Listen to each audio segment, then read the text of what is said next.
To the people on a plane on 9/11, what did your pilots tell you when they grounded all flights? London to Chicago. Pilot told us there had been a major incident and U.S. airspace was closed. Asked us not to talk or speculate with other passengers about the incident to minimize panic. We turned our phones on as we taxied on landing in Montreal. Both towers were already down and phones were going crazy. People who had managed to get a call through were sobbing and trying to explain to those whose phones wouldn't connect what they had just heard. Absolute sense of disbelief all round, and it didn't really hit until I saw it on the TV in the hotel. One thing we were told at the time by the pilot, which I never really looked into, was that the pilot was out of direct radio contact with ATC in both London and the US at the time. So they were talking to the plane behind them, who was talking to the plane behind them, who was talking to ATC somewhere. So they were getting garbled second or third hand information from multiple sources about planes crashing and hijackings trying to inform their passengers while not being sure of the information they had received themselves. I always wondered if that was really how ground-to-air communications worked on long-haul flights. If so, it must have been a surreal and disorienting experience as a pilot to be told something so unbelievable without any immediate way to really verify it. Story 2. I was on a small corporate propeller flight to a small town, was in the air when the first plane hit. Somewhere during the day, they just called us to let us know that they would not be flying us back. The town was so small, they didn't have rental cars. That's when I learned the Ford dealership rents cars. I drove back to Minneapolis with the guy that worked for our vendor. He was from Boston. He was getting married in Boston that weekend. He eventually had to drive back. As weird as that day was, I think the weirdest thing was that we dropped him off at a hotel called the Thunderbird. It was the only one that had an open room. He pulled out the novel he had been reading, and it was set at that hotel. What a surreal day. Edit, since a few questions came up in these comments. It was the Thunderbird just north of the Mall of America in Minnesota. Today, I learned there are other Thunderbird-themed hotels in the United States. Was it the same one as the novel? Not sure. He thought it was. I can't remember the book, but it was about a sports agent or something. His mind was absolutely blown when we dropped him off. The Thunderbird was kind of a politically incorrect American Indian-themed hotel. And that's the part that really stood out to him. He kept saying, "It's this Thunderbird. This is the Thunderbird? I'm staying at this Thunderbird?" The small town was Marshall, Minnesota. In retrospect, can't recall if they didn't have a rental car place or if they were out of cars. All I know is someone hooked us up with the Ford van. It was September 11th. Everybody was kind of working together.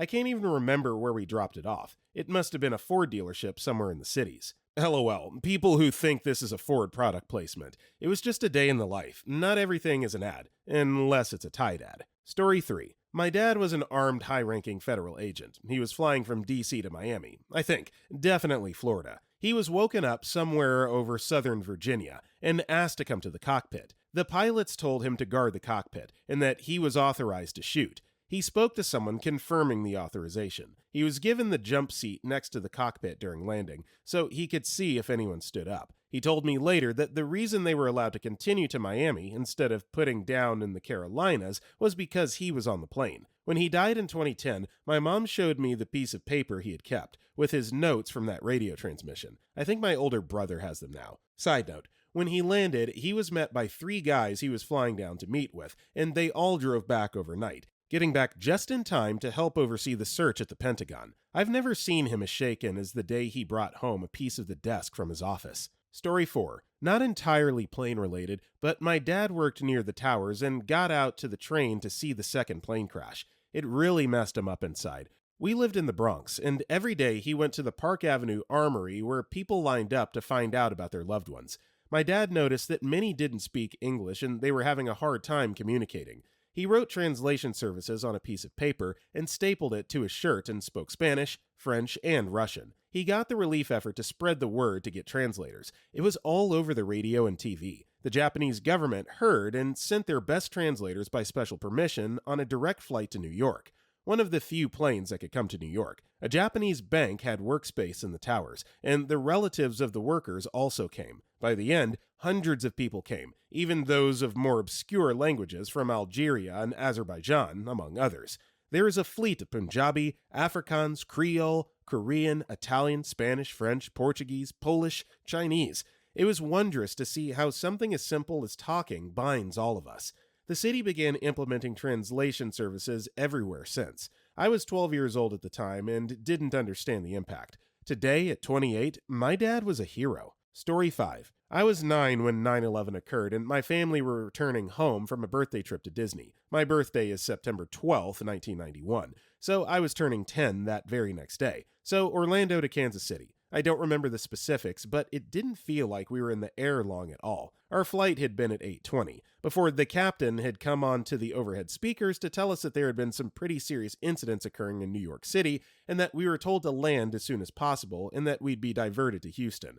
As soon as we landed, my dad had called my uncle, who lives in Hackensack but worked in NYC, and my uncle had told him everything.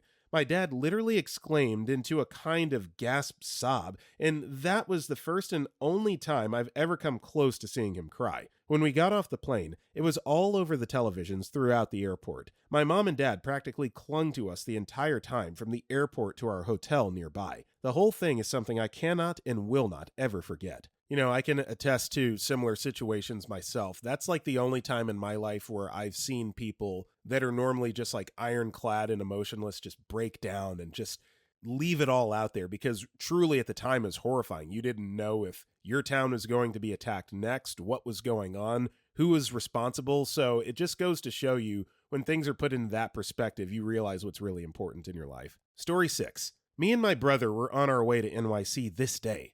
Our flight had barely left Paris, CDG, when we suddenly went into a descent. The captain made an announcement that they had been ordered to return to Paris, but couldn't comply due to the by then already crowded airport, so we landed in Dublin. The airline told us that we were to be flown back the next day, but nobody really believed that. News to the why and how still being scarce. We were free to leave the airport, though, so me, my brother, and a couple guys from our flight shared a cab into town, going for a pub crawl, when in Ireland, where I met a girl whose flight got grounded too. Long story short, our kids are 6 and 9 by now and remind us every day, nothing in this world is so bad that it doesn't have an upside to it. Not sure I agree with that last statement, but hey, at least it worked out for you. But yeah, there are definitely plenty of awful things in life that have no upside, just saying. Story 7. Nothing. Complete silence about it. I was flying from Toronto to Montreal. I noticed that the breakfast service ended abruptly and the stewards were acting funny, standing at the bulkheads and visually scanning the passengers, etc. I listened to hear if the plane sounded funny or was behaving oddly.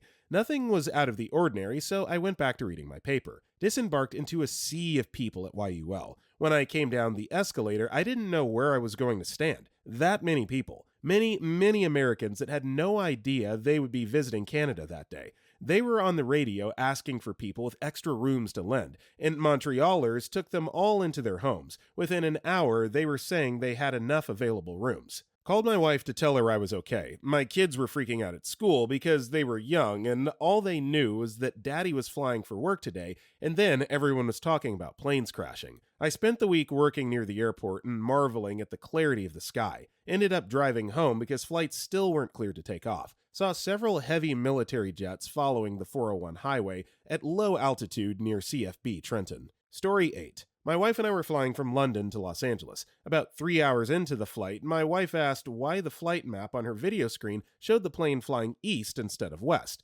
Apparently, the 747 had just completed a slow turn. At that exact moment, the pilot came over the speaker and told us the plane would be going back to the UK because there had been an incident in New York and that US airspace had been closed down. All passengers were requested to remain in their seats and the airphones were turned off. We ended up landing in Cardiff, Wales. There were several 747s at the runway by the time we arrived. The minute the plane landed, dozens of cell phones were ringing. All the events of the day came all at once. Towers hit, towers collapsed, Pentagon hit, and another plane crashed in PA, and worst of all, thousands had died. People were just stunned learning all these details. The airport terminal was just overwhelmed. There were thousands of people, and the support staff were doing their best to assist us, but they had little information or resources. First, they said that flights would be departing the next day, so we could be getting overnight accommodation. My wife said there was no way that anyone would be flying anywhere in the near future, and our best bet would be to catch a train back to London. Fortunately, there were several passengers that had the same thought, and somehow they arranged to get a bus charter to take us back to Heathrow. While waiting for the bus, we found a television and were able to see the images of the day. People were watching in stunned silence, and many were weeping. Upon boarding the bus, my wife and I shared a set of earbuds which was plugged into a radio that had a US feed going through local UK stations. The news just kept getting worse, and it was clear that the world had changed while we had been in the air. At about 1 a.m., the bus arrived at Heathrow, which was absolutely deserted. Eventually, we made it back to our flat in Weybridge. We stayed up watching CNN International for the next few hours, and as the sun came up, we finally got some sleep. It was a day we've spoken of often since that time, and one we will never forget. I still have the boarding passes in my desk. Story 9. My father was actually on the runway in Newark about to take off on a business trip when the first plane hit. They waited on the runway for a while, and then the pilot came on and said that there was a tragedy in New York and that they were returning to the terminal and that the flight was canceled. Back inside the airport, they were greeted with SWAT forcing everyone in the airport to the baggage claim. At this point, everyone knew what happened. My father has extremely poor hearing and accidentally went outside instead of down to the lower level where the baggage claim is. He said there was no one outside and that it was very eerie. He was then met by a few officers with long guns who yelled at him to get to baggage claim. Once he got his luggage in the chaos of people, he walked all the way to the private car park place a mile or two away. The buildings had already collapsed, and the whole walk he could see the smoke rising high above the skyline. I was 4 years old and in preschool, and that morning I was out of school due to illness. I called my mother into the living room when PBS lost its sound. Its antenna was on Twin Towers. And she flipped through the channels and discovered what was going on. Obviously, she freaked the F out since my father was on a plane from the airport where a plane just exploded from. I vividly remember once the second plane hit, she freaked out much more, screaming like crazy, and I hid under the coffee table covering my ears. The view of the towers on the TV from under the coffee table is my only vivid memory of 9/11. I have a few other foggy memories, but another clear one is the next day at preschool when a kid said that the towers fell down and a teacher told him to stop talking. North Jersey lost a lot of commuting fathers in the attack, and my town's library has a large piece of bent metal from the wreckage as a memorial of the couple people from my small town who died. Story 10. On 9/11, I was listening to Channel 9. I was on a flight out of ORD to AZ, 757, seated in 5F. We had just taken off and were climbing to cruise. A flight out of Rockford, Illinois was squeezing between us and the UA in front of us. I watched as he lined up to get on the highway westbound. Then, abruptly, the Rockford flight called ATC and requested immediate clearance to return home. ATC responded with some quick direction and asked if they were experiencing trouble. No, just directed to return home by company pronto. Strange, I thought. Then the UA in front of us requested emergency clearance back to ORD. Long pause from ATC. Now, this is Chicago Center airspace. There are no pauses. Certainly not 30 to 40 seconds of dead air. Man, that is weird, I thought.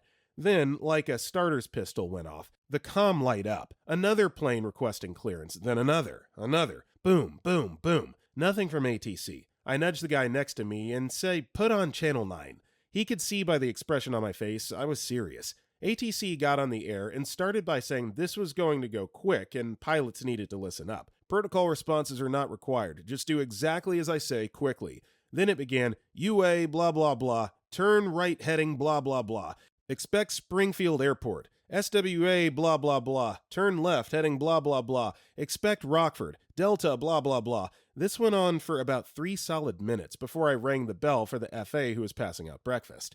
Our number had not yet been called. The FA came by and said, we're all going back to O'Hare. They're landing every plane in the sky. What's going on? She looked at me in disbelief and kind of leaned down to look out the window. I could see that she was about to start to tell me not to worry about it when we pitched right at about 45s. It was so quick, it nearly dumped the FA in my lap. Story 11. I was flying from Frankfurt to Washington duals. A few hours into the flight, they turned off the map that would allow you to track the flight's progress. We thought, no big deal, maybe it's not working. Then, right about the time we should be getting ready to descend into Washington, the pilot announced that we would be landing back at Frankfurt due to, quote, an incident that closed U.S. airspace. No further information. They had quietly turned the plane around, with none of the passengers noticing. Throughout the previous few hours, the flight attendants had closed off movement throughout the cabin and seemed more on alert whenever anyone got up. The crew gave no further information until we landed. Once on the ground at Frankfurt, we taxied and parked way out of the tarmac, far from the terminals. The airport was full of returning planes, with little parking left. It wasn't until the ground crew came on board that we were told what had happened. The gate agent said that the twin towers had been knocked flat, making a motion with his hands. It was so hard to believe. I thought he was exaggerating. Very few of us had cell phones that worked in Germany, so news was tough to come by. It became truly real once we were in the terminal and we saw video and news reports. I spent the rest of the night, it was late evening when we landed, trying to contact my family, who were obviously worried. Next day, at the small German village we were staying at, the entire town had a moment of silence for the victims. Story 12. My wife and I were waiting to board at SFO, San Francisco, early in the morning. The airport PA announced a security delay for all flights. I was a frequent flyer at the time and knew something was wrong. At the time, I had a BlackBerry with rudimentary internet browser, WAP. This was pretty uncommon back then. I pulled up the news and read an article about the first plane hitting WTC. When the first plane hit, everyone assumed it was a small plane accident. I told my wife what I had read. The gate was crowded, so a lot of people overheard me and turned to listen. I kept updating the news. When the report of the second plane released, I told my wife it was time to go. She told me to read the news to the group. I read the news story to an audience of at least 100 people, after which my wife and I left the gate. We were able to get our luggage very easily from the ticketing counter and also get a car rental. By having a head start, we were able to get out of the airport, and getting away from airports seemed to be a clear priority. We didn't head back to the city. No one knew what other hijacked planes would be out there or what their plans were, so we headed down to Monterey. I realized as we were driving through Silicon Valley that we picked a good target for the terrorists, so that made for a scary hour or so. The roads were empty. Story 13. My parents were on a flight from Africa to Chicago. My mom worked for United as a flight attendant coordinator for many years, so the crew all knew her and that my stepdad was a police sergeant. The pilots got word that there was multiple airline hijackings occurring and had the flight attendants start clearing out the second floor of the cabin, Jumbo 747, moving the passengers to the main cabin and asked my mom and stepdad to come with them to the cockpit. They were met there by the co-pilot and a pair of U.S. Navy cadets who were also passengers. They told them what was going on, hijacking so far, and that they need to set up some defense in case there is a hijack attempt.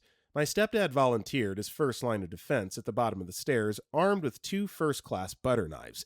One cadet at the top of the stairs and the last at the cockpit door. They landed shortly at Montreal, and the pilots came out crying as they told the crew what had happened in New York and Pennsylvania. I didn't hear from my parents for over 24 hours when this happened, as they went straight to work helping coordinate with all the planes and crew landing that day. Every time I called her work, they kept saying all flights are considered missing at the time. Story 14. United Flight 175 took off on the same Boston-Los Angeles routing at 8:14 a.m., and the crew's last communication with the ground was at 8:42 a.m. when they reported a suspicious transmission from another plane, which turned out to be Flight 11. The plane was hijacked between 8:42 and 8:46 by men using knives and mace, killing both pilots and claiming to have a bomb, according to calls from passengers and a flight attendant. At 8:52 a.m., Peter Hansen, who was traveling with his wife and 2-year-old daughter, called his father Lee to alert him. "I think they've taken over the cockpit. An attendant has been stabbed and someone else up front may have been killed. The plane is making strange moves. Call United Airlines." At 8:59 a.m., passenger Brian Sweeney, a former U.S. Air Force fighter jet pilot, tried to reach his wife Julie and left a message on their home answering machine saying the plane had been hijacked. "If things don't go well, and it's not looking good, I want you to know I absolutely love you," he told her. He then called his mother Louise, telling her, "They might come back here. I might have to go. We're going to try to do something about this." That conversation indicated that the passengers on United 175 were also thinking of staging a revolt, although there's no evidence that they had the time or chance to launch it. At 9 o'clock, Peter Hansen made a second call to his father. "It's getting bad, Dad. A stewardess was stabbed. They seem to have knives and mace. They said they have a bomb. Passengers are throwing up and getting sick. The plane is making jerky movements. I don't think the pilot is flying the plane. I think we're going down. I think they intend to go to Chicago or someplace and fly into a building. Don't worry, Dad. If it happens, it'll be very fast. My God. My God." As the call ended abruptly, Lee Hansen heard a woman scream. He turned on the television, as had Brian Sweeney's mother, Louise. Both watched as the second plane hit the South Tower at 9:03 and 11 seconds. Story 15. A friend was going from Miami to New York, and it happened mid-flight. They took an emergency landing in Richmond after what the pilot said was a mechanical fault, but it wasn't to be worried about. He also stated that seatbelts would be on from then onwards. They landed remarkably fast and were told not to start packing up on landing. She said most people when landing pretty much die from their seatbelts. Once they landed, the pilot came out and explained there had been a terrorist attack in New York. Information was unclear. There would be no more flights today. To please remain calm, collect their luggage, which may take some time due to the influx of flights, and to await further information. Of course, there was a lot of people instantly distressed, as my friend and quite a few others were resident New Yorkers, but everybody seemed to glue together. People who didn't know each other supported those trying to contact relatives, which seemed in most cases impossible, and if someone was crying alone, almost immediately someone would be there to give words of comfort. She eventually bought an old scrapper of a car and drove home with 3 others, 2 strangers and her fiancé, then sold it to her uncle, who still owns it. The 2 strangers she still keeps in contact with as well, which is nice. You know, they say that trauma bonding is probably the most efficient way to force people together, and when you go through something like that together, how can you not keep in touch with one another for life? That is truly beautiful. Story 16. Pilot here. I told them nothing. Why? Because we were instructed to proceed directly to our destination without deviation. We got to fly over New York at a high altitude and saw the smoke. We were the last to land at our destination, a major airport, which was now a super quiet ghost town. That was truly eerie. Major airports are not quiet places. I wish I could find radar tracks for that day. It would be interesting to pin down our location relative to the sequence of events. Our passengers didn't know anything until we got on the ground. This is pre-in-flight internet, pre-smartphone. I think I had a Nokia at the time. So nobody had access to info before we landed. We, the pilots, figured out some of what was going on due to radio chatter and ADF, an AM radio-based navigation system that you can sometimes pick up radio stations on, that we were able to pick up some news on. We got into the terminal and, like everyone else, ended up staring at the TV for a bit. The towers hadn't fallen yet, but the damn airport employees kept trying to change the news channel for some unfathomable reason. Exit security, and there are reporters trying to get statements from people, especially if they have a uniform on, and that's it. The world for us changed. Story 17. Not exactly an answer to your question, but I can get an answer if there's enough interest. I may have a few details wrong because it's my dad's story. He was flying out of Logan at the same time as the hijackers. He literally could have walked right by one of them. So when the news first came on, my mom was absolutely terrified. I think she was able to get through to him on the phone, and that's how he first learned about it. He was heading to a conference in Chicago with some other people from his work. They went all the way there and then went straight to the rental car agency. There was very few left, so they got one all together and just started driving home, Massachusetts. I can't imagine the mood in that car. I was only 6 at the time, and my dad traveled a lot, mostly by car, so I wasn't aware he was flying that day. We were told what happened, but I think they only turned on the news later in the day. Those details are kind of fuzzy, but I think they wanted to wait until everyone was sure it was mostly over before letting 6-year-olds see what happened. Story 18. Slightly off topic because I wasn't on a plane at the time, but was traveling and was directly impacted by the events. At the time, I lived in New Jersey and worked in NYC. A few weeks prior to 9/11, I had finished a project at One Liberty Plaza, across the street from WTC. On the evening of 9/10, I took the train into the WTC to meet a coworker, and we started driving to a meeting we had scheduled for 9/11 near Richmond, Virginia. On the morning of 9/11, we were having a hard time finding the building the meeting was in, so my coworker called to get directions.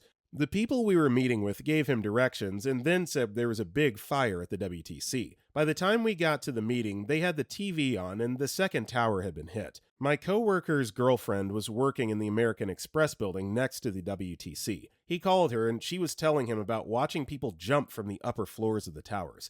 She was working in finance but was a nurse, so she went to help with the injured. But the injured were already being helped, and then there were no more injured, only dead. A few minutes before the towers collapsed, I said to the group that the towers were going to drop because the fire was too intense. They told me I was full of crap. It would never happen. I wish they were right and I was wrong. We were south of DC, and when the Pentagon got hit, the major highways in the area got closed down. On 9/12, we drove back to New Jersey, but had to go through Pennsylvania on Interstate 81 instead of through DC on Interstate 95. A couple of weeks later, I had to go to a meeting just south of Wall Street. I'll never forget the smell of it. It was worse than some nasty stuff I smelled while I was deployed to Iraq. Lots of other stories of friends flying to California but getting diverted to St. Louis. My father and sister watching the towers collapse. friends on the train in the tunnel between NYC and New Jersey, friends seeing the planes hit the tower while walking to the train station in Hoboken to go to a meeting at WTC. Too many people I knew directly and indirectly died at the WTC. Too many people I knew have died in Iraq and Afghanistan since then.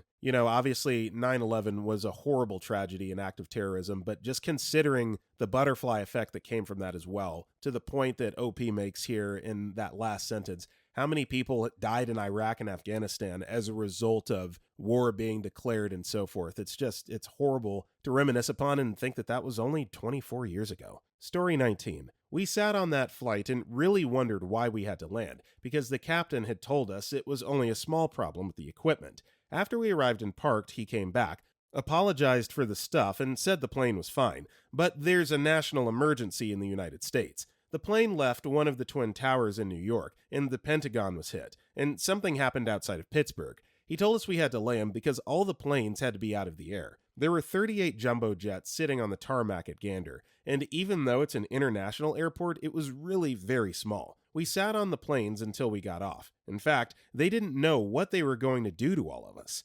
Gander has less than 10,000 people living there, and we were like, where are they taking us all? So the mayors of all the small towns around there, the church servants and the Salvation Army, came together and wanted to decide what they wanted to do with everyone. They called us the plain people. What are they going to do with all the plain people? Well, any of the little representatives, or the mayors of the little towns would say, well, we can so-and-so number of passengers, and someone else, well, we can take blah blah blah. And I was sent to the small town of Lewisport, about 30 miles from Gander. Well, they greeted us all as if they'd known us forever, and they basically closed all those little towns. The schools were closed. They've shut down all unnecessary business and everything. They brought towels and washcloths and bed linens, as well as pillows and blankets from their own houses because we did not have our luggage. We hadn't seen any pictures of what had happened before we arrived at different places.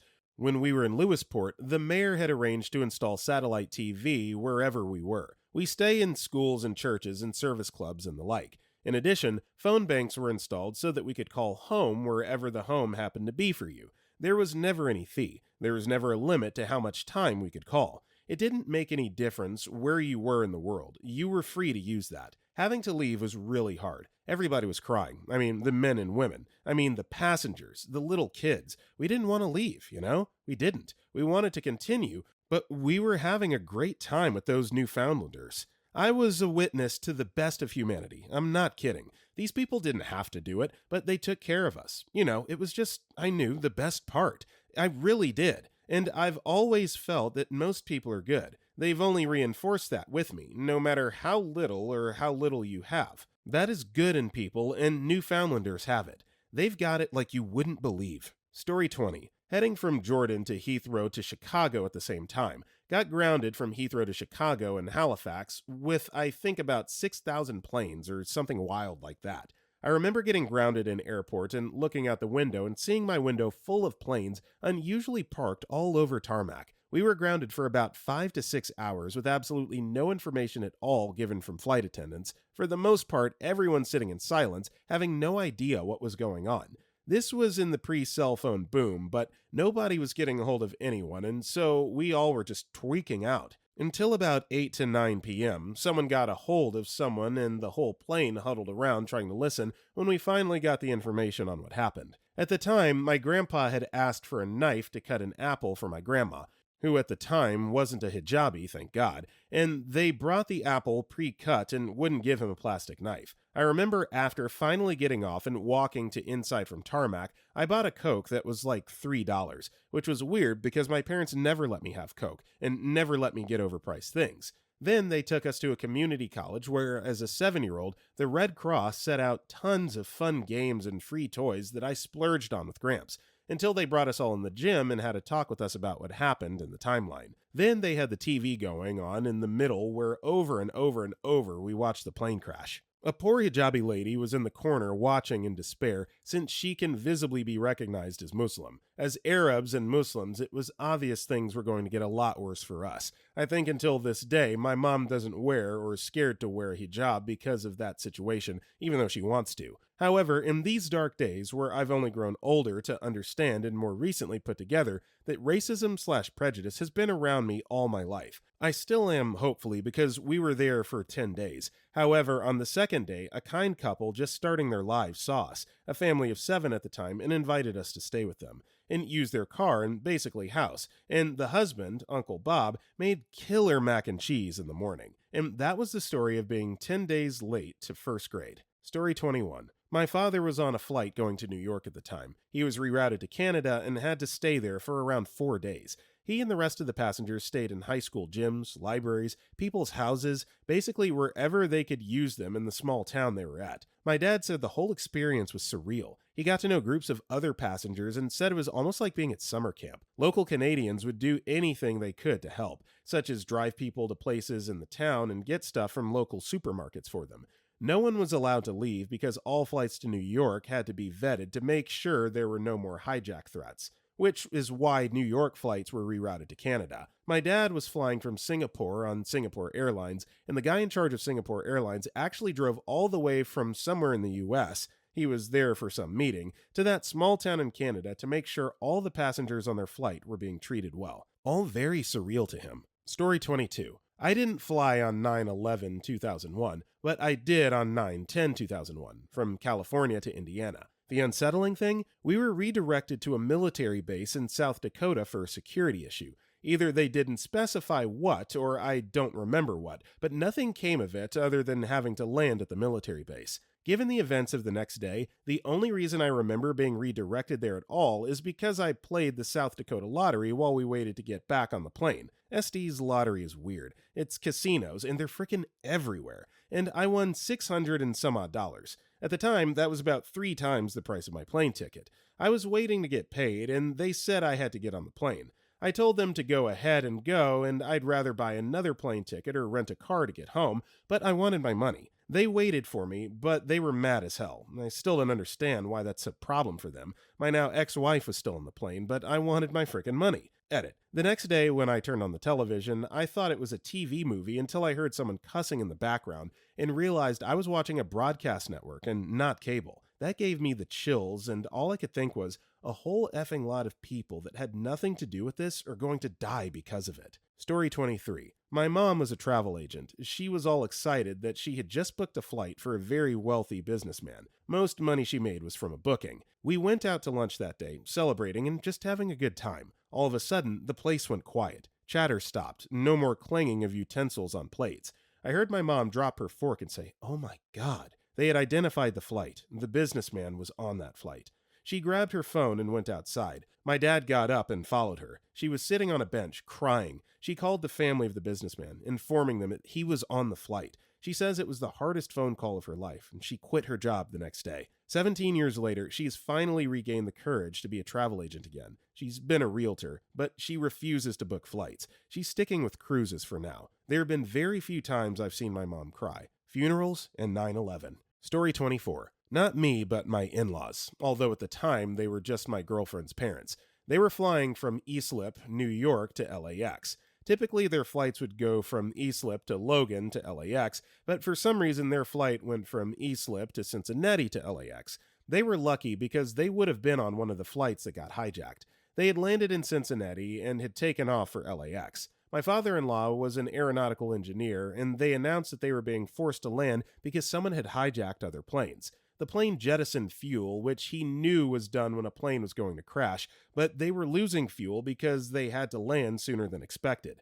Landed in St. Louis, and all rental cars and hotels were taken. They found someone to drive them to Indy, and my girlfriend and I had to drive to pick them up from our college in Ohio. I remember at the time that there was concern about gas prices skyrocketing, so we filled up and grabbed a gas container and filled it, too. My brother-in-law was an officer in the NYPD ESU, Emergency Services Unit, sort of like SWAT plus rescue. His truck was second on site at the towers and lost half of the men. Luckily, it was my niece's first week of school, and he had taken the week off to be with her. He and my 3 other brother-in-laws helped with cleanup and care shortly after the toad came down. Quick aside, My girlfriend was going to break up with me around that time. I didn't know it at the time, but my quick action and ability to stay calm and help her family changed her mind. We've been happily married for almost 15 years and have 6 sons. It's amazing how involved we were with that day and the impact it has had on our lives. Story 25. Yes, finally a question I can answer. My dad and I were over the Atlantic going towards Newark Airport from our connection in Frankfurt. The pilot gets on the intercom and tells the cabin that planes have been hijacked and all planes are to be grounded or diverted. We had enough fuel, so we turned around and headed back to Germany. One small problem. When the pilot got on the intercom, he didn't speak clearly, so some people heard, "This plane's been hijacked." The ensuing 180 over the ocean didn't calm any fears. Flight attendants brought everyone to their senses, but it was an intense minute or so. Once we landed in Germany, the cabin clapped and cheered. We were boarded onto a bus from the tarmac where someone from the airport outlined plans for us. Borders for the USA and Canada were closed, so we had 3 options to stay until they reopened. 1, if you had a European, Canadian, or American passport. 2, business lounges on the floor or couches. 3, people's homes. German residents were offering beds to the stranded. I'll never forget this. I'm not sure if that would happen today. We had to choose 2 as my dad could not leave the airport, but it wasn't bad thanks to the German people. I had McDonald's every day and played in the ball pit with some French kid waiting to go to Canada. All in all, good time for a 3rd grader. Story 27. In the late evening of Monday, September 10th, I was connecting in Halifax for the last flight to Sydney, Nova Scotia. It was a tight connection, and as I was hustling to get to my gate, the PA announcer asked all passengers to go back through security, and they mentioned something about their security system not functioning properly. All passengers in the departure lounge were re-screened, and I got on my flight, which arrived around midnight. The next day, I had meetings booked early in the morning, so I was in a meeting when the first plane hit. I finished my meeting and was on my way to the second one, when I saw everyone huddled around a TV. I quickly went to my rental car, a convertible Mustang 5.0, and called my wife to see what in holy hell was going on. While on the phone with her, the second plane hit, and she mentioned that airlines in the US were grounding flights. As soon as I got off the phone with her, I called the rental car company to ask about keeping the car to get to Halifax, where I had meetings scheduled the following day, instead of flying down later that afternoon as scheduled. The agency said I could, but that they wouldn't let me drive the Mustang. But they had another one I could drive, one way to Halifax. I wrapped up my meetings in Sydney and went to the car agency, where they supplied me with a brand spanking new Lincoln Navigator. I spent the next 5 hours driving and listening to the radio, and couldn't believe what I was hearing. I hung on every word, and I've never had a drive that seemed so short. Upon arriving in Halifax, the lobby of the hotel was packed full of Americans, mostly New Yorkers, who were desperately trying to get a room for the night. Some clever ones had already set up shop in the lobby, in the halls, and anywhere they could cordon off an area with their luggage, thus creating their own rooms within the building. I eventually flew out of Halifax with one of the first flights on Friday the 15th, and as we were climbing, you could see all the airplanes that were grounded since the previous Tuesday. There were planes wherever there was free space, and as I understand it, some people that landed on Tuesday spent a long time on the tarmac, upwards of 12 hours, so that Canadian customs agents could process all the passengers. The incident on Monday night, the 10th of September, still bothers me. Was there a credible threat prior to the events on the 11th? Were all airports on heightened security that night? How about Eastern Seaboard? Did anyone else have a similar experience on the 10th? Story 29. My daughter was in 3rd grade at the time, and her father and I weren't on the best terms. He had been involved in her life, but it wasn't unusual to not hear from him for months at a time. He was in the Navy, and stationed at the Pentagon when we last talked. She visited him Thanksgiving of 2000. When the plane hit the Pentagon, I freaked out. I called his home number. It was disconnected. I called his work number. It was just his personal voicemail recording. I must have called that number every 5 minutes for hours, hoping he'd check his voicemail and call me. I called the Red Cross as they were coordinating information, but they weren't sure how much they'd be able to tell me since we weren't related. I'd lost all contact with his extended family, and of course this was before Facebook. I called my daughter's school to make sure they were keeping kids away from the news and asked them to bring her to the office if that changed, and explained why. 3 days later, I got a call from a Navy chaplain letting me know, and I'll never forget his words, that, quote, "There's no reason for you to think that he's anything but okay." He couldn't confirm if he was there on that day or anything. Months later, I heard from my ex and found out he'd been stationed in Hawaii a month before 9/11. I know it's a weird story, and even though it turns out he was never in danger, it was one of the most stressful moments of my life. And as a parent, not knowing what I would have to tell my child was unbelievable. Again, this is another weirdly beautiful story. You're not on the best of terms with your now ex, but you're still worried about him simply as the father of your child and, the lasting effect that that would have on your family. So thank you again for sharing that. Story 30. Since I feel this has now shifted to some people telling their story, I feel like I should just post mine. I was in first grade at the time in a school in Virginia. We had just gotten to school and were starting whatever lesson we were learning for the day when the phone rang. Our teacher stopped the lesson, answered the phone, and hung up. She stood there for a moment and softly announced that we would be having playtime for the remainder of the day. Sweet, right? Well, us first graders were just doing our thing when the phone rang again. The teacher looked around the room, pointed to another student, and firmly announced that he must leave immediately. The phone continued to ring, and one by one, students left. Now, keep in mind, it was my mom's birthday, so I figured we were getting the day off because she's the coolest mom ever. I was probably one of the last 10 to leave the class, and the halls were empty. Silent. I was escorted to the principal's office by a teacher I did not know, and when I arrived, my dad was waiting. Again, I figured that it was because we were surprising my mom. When I arrived at home, I ran to the living room to see her. I recall her ghostly face staring at a TV screen. I turned the corner and saw the video of the plane hitting the second tower. From there, the rest of the day was a blur. A few years later, my father was telling me that his brother is in one of the towers near the Twin Towers, I forget which, and how he was on the phone with him during the impact of the second tower. Apparently, the uncle called Dad when he heard a loud bang and thought it was a plane. My dad was persistent that he should leave, and during their conversation, said that he heard the loudest bang of his life as the second tower was hit. Uncle proceeded to say he had to go, hang up, and my father waited for a call that he never would get. Story 31. Not on a plane, but my own personal experience. I was in third grade at the time. I remember every one of my friends being picked up from school early.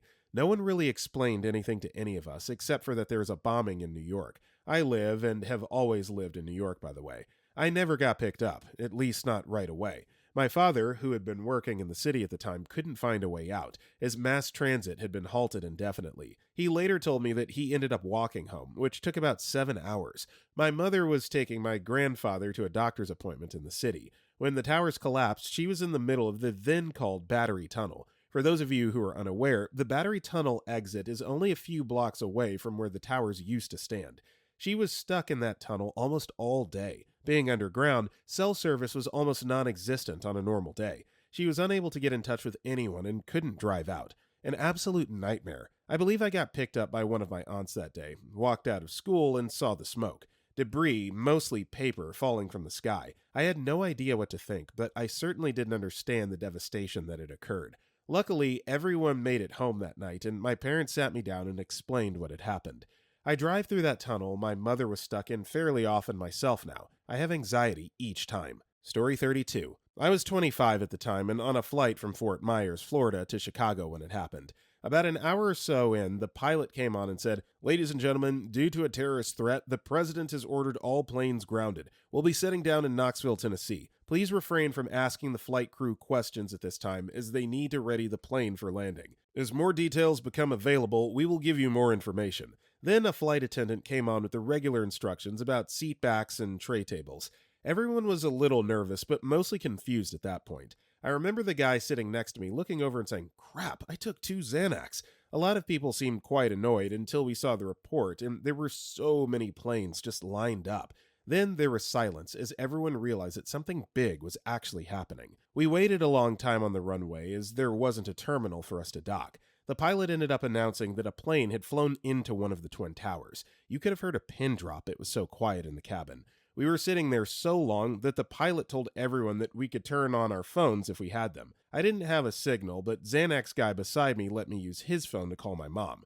When she answered the phone, she was in tears and so relieved to know I was on the ground. I think that freaked me out the most. The call was short as I was on a stranger's phone, and back then, cell phone calls could be costly. At first, everyone was a little manic, with business passengers frantically calling, looking for rental cars and things like that. But then people started getting reports from people who were watching the news. Then it got quiet again. Someone would get a report and call it out. Then everyone sat quietly again, waiting to hear more. We also got false reports. By the time we were allowed off the plane, we had been told that most of New York was gone, that the Pentagon, the White House, and the Capitol building were gone. Obviously, there was fake news even back then. I'll never forget this poor mom who was sitting a few rows back. She was traveling with 3 small children. They were all under the age of 5. During the time when we're getting all the reports and everyone was sitting silently trying to take it all in, one of her kids kept fussing about his shoelace. It was dead silent except for his, "Hey, Mom, hey Mom, Mom, my shoelace, Mom," until she erupted with a "Shut up!" Then you could hear her regain her composure as she calmly said, "Honey, there are some really terrible things happening in the world that are more important than your shoelace. I'll help you in a moment." We ended up being escorted off the plane and had to walk down to the runway to a terminal. We were only able to get our carry-on stuff, and the flight crew didn't know what to tell us about what to do next. When I got into the airport, it was so bizarre. It was chaos. Not a single person was working at any of the desks, and no one knew how or if we would get our luggage. I waited in line for a payphone and called my mom, who got me on three-way with someone from the airline. The lady advised us that we probably wouldn't get our luggage at all that day, and if it was her daughter, she'd want her out of the airport. I headed for the exit and figured I'd try to get a cab when I saw a couple from my flight who asked where I was going. I said I had no idea. They apparently met someone at the airport with family that owned a local hotel and was sending a van to pick them up and told me to come with and even offered that I could stay with them if I didn't have a way to get a room. I got so lucky because the taxi area was mobbed and I would have been forever. I was able to get a hotel room, thankfully. A couple hours after I was there, the hotel asked everyone to send down any extra blankets or pillows they didn't need. There were so many people stranded, they opened up the conference rooms and were letting people sleep there and in the lobby. My dad had been traveling on business and already had a rental car. He ended up driving down from Wisconsin to take me back to Chicago. The whole thing was just surreal. Story 33. I was on a flight to DC and we were in the air when it all happened. I remember thinking it was a bit strange that when we landed, the captain didn't say anything at all. No local time or weather or thanks for flying with us. We just landed. When we landed, nothing was said to us about anything. There were people running around in a panic at the airport, Dallas, and as we were walking out of security, I remember overhearing a guard telling, "If you people value your lives, you best get the hell out of here." I thought someone must have called in a bomb threat, or maybe there was a plane making an emergency landing or something. They were landing planes so fast that luggage was just being piled up by the baggage carousels, seemingly at random, but somehow ours was right up at the front and we snagged it immediately. I remember thinking, geez, this airport sucks. They're so disorganized. We still had no idea what was going on, and no announcements were being made. The line at the car rental counter stretched out of the building, and while we were all waiting, I overheard the woman behind us talking on her phone, telling someone that she was all right and not to worry. I asked her what was going on, and she told us that someone had blown up the WTS. This was long enough ago that while I had a cell phone, I didn't usually have it on me. I got it out of my bag and switched it on. I called my brother and he told me that terrorists had blown up the Trade Center, the Pentagon, and the White House. This was still fairly early that morning. We somehow got a car and ended up driving all the way back to Kansas City from DC since our hotel was in downtown DC and it was all on lockdown. It became almost impossible to make calls with a cell phone, and our only source of information was the radio in the rental car. I didn't see any pictures or footage until we stopped at a hotel in Ohio late that night. Story 34. I was on a red-eye JetBlue flight from Seattle to JFK Airport in New York. I was returning from my high school buddy's wedding, sitting next to my then-girlfriend, now wife.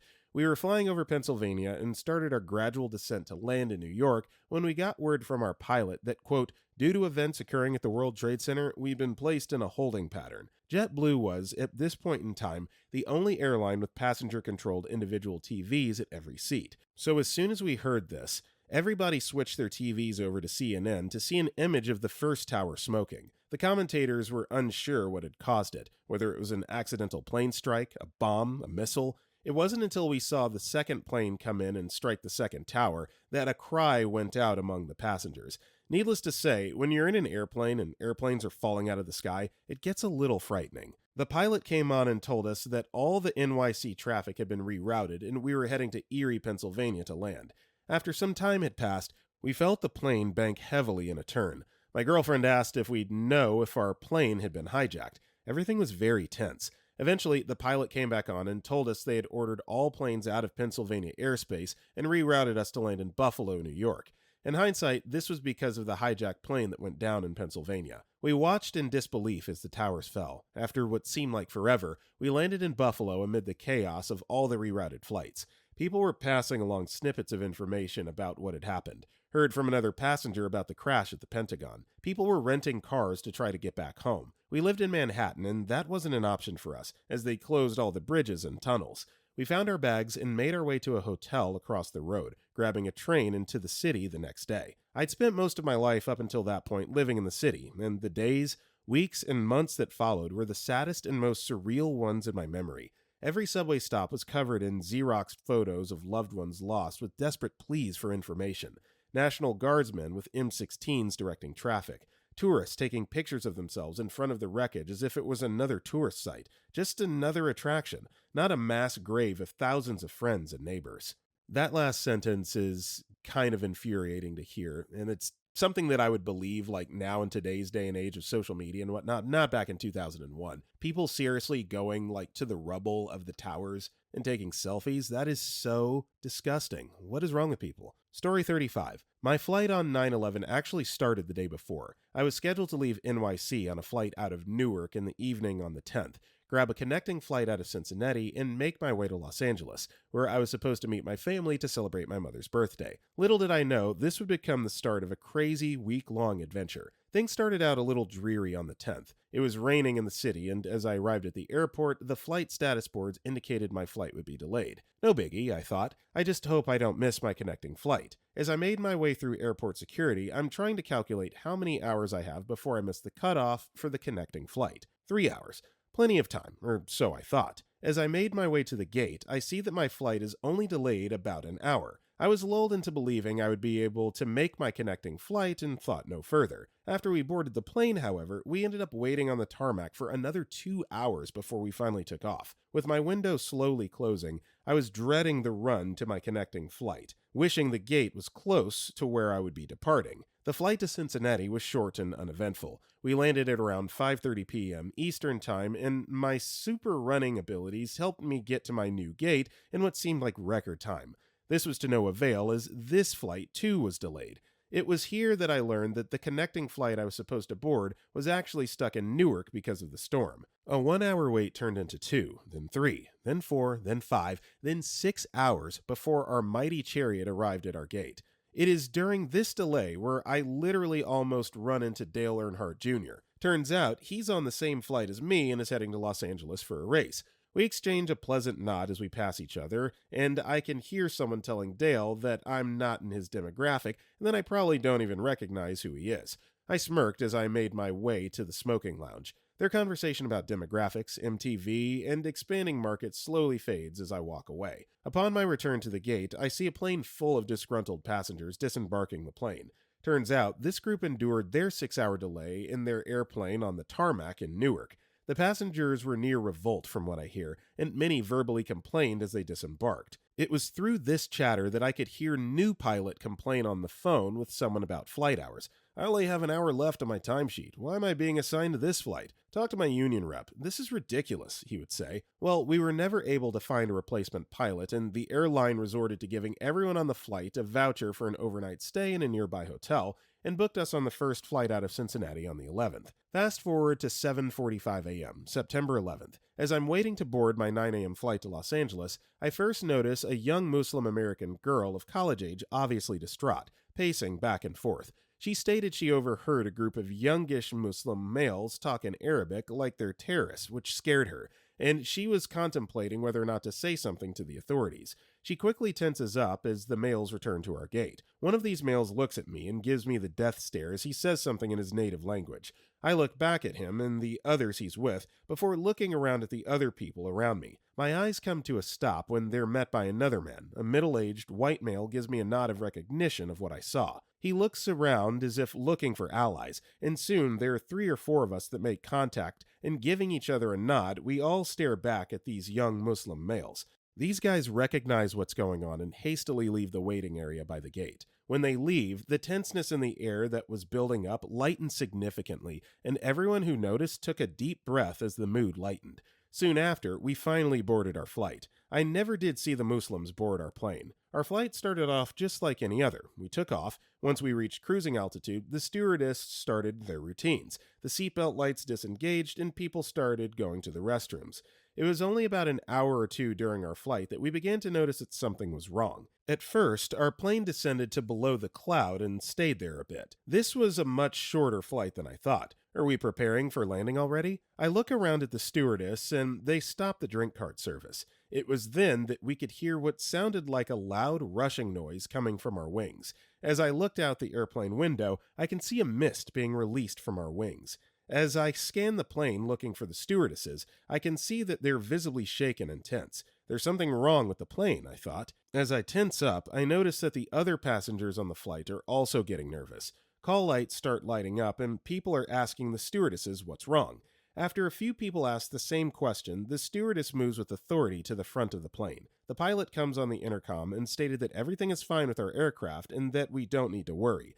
Things ease up a little. The mist and noise coming from the wings stop. The pilot comes back on the intercom and turns the seatbelt sign on. He's asking for everyone to take their seats. Although we have even more questions now, order is restored for the time being. After another hour or so, people start asking questions again. Why are we flying so low? Are we at our destination already? Can we walk around the aisles? The pilot comes back on the intercom. There seems to be an incident in NYC, and it doesn't look like we'll be able to make it to Los Angeles. I'll be diverting the flight to Chicago, which is a major hub, so we, the passengers, should be able to arrange for a connecting flight from there. We climb again and are now headed to Chicago. An hour or two go by before the pilot comes back on the intercom to state that we've been denied entry into Chicago and that he'll try to get us to Atlanta, which is another major hub. Another hour goes by. It's here that I see an armed F-16 swoop by our plane at incredible speeds. Almost immediately afterwards, the pilot comes back on the intercom to tell us that the 30-plus year history as a pilot,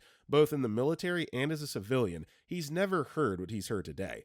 It seems the FAA is requiring all flights to land and the airspace above the United States is closed. At first, he thought it was a joke, but now is convinced that they're very serious. This puts us in a predicament, however, as we're in a large triple-engine MD-11. We need a long runway to land, but all major cities have closed off their airspace and are denying us entry. He states that he and the co-pilot are trying to work with teams on the ground to find a suitable runway so we can land. Another hour goes by before the pilot informs us that the runway at St. Louis was built extra long as an emergency runway for 747s, and that we will be the first large aircraft to attempt to land there. It takes us another hour or two to get to St. Louis. We finally land the plane and are able to see that the airport looks like a parking lot. Someone takes out their portable television and a group of us are huddled around him while we see a replay of a plane exploding after hitting the first tower.